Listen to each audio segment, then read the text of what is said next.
Today, I noticed light. And you might ask yourself, how are you just noticing light? It's kind of a central aspect of all of our lives. It's how we see, it's how our cameras work, it's all around us, it's all around me. The sun is right there. So how could I just notice it? Well, I think there is a difference between, understanding that it's there and making a concerted effort to actually notice it. Ever since I started taking photographs on a more regular basis, I kind of looked at light differently. And if you're a photographer, you know what I'm talking about. You know that you don't look at dappled light the same way.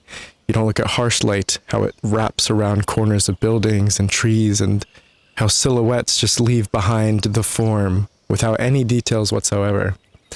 I never thought about those things until I started taking photographs. So today, I'm out here in the Kaka Park in South Carolina, and I am noticing light. Noticing light is something that I will genuinely always be grateful of photography for teaching me. There is no shortage of reviews about the latest lens or camera, the sensor size, the bokeh quality, the aperture rings, and I would be lying if I wasn't a prime suspect of gear acquisition syndrome. But whenever I start to feel that feeling come over me, I try to redirect my desire for creativity to light. This simple constant reminds me that cameras from 50 years ago and lenses from 50 years ago made just as beautiful art, if not more beautiful, than what we see today with modern cameras, modern lenses, because the photographers who held those cameras understood light. So that's why I have held off on getting a full-frame camera.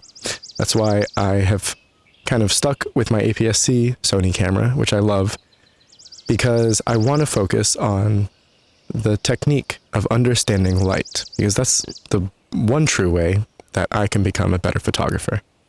So at the end of the day, our world of consumerism gives us no reprieve from our want to create good art.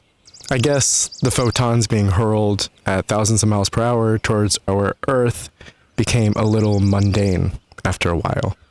Cameras have always interested me. I understand the power of these tiny devices that capture the light, and yet they're still baffling to me. One of my favorite quotes comes to mind. Any sufficiently advanced technology is indistinguishable from magic. That was Arthur C. Clarke's third law that he cites numerous times throughout his writings. Now, these beautiful pieces of kit that we clamor over, determining which is the sharpest or the lightest, they allow us to take a moment in time that will never occur again and memorialize it. Even more so if you decide to print your photos, which you should do, and I should do more of, really. All of this so-called magic certainly aids in the process of taking photos, but it also highlights the importance of intentionality when it comes to taking photos. We all have phones at arm's length almost at all times of the day, but it's different when you take a photo with a camera instead.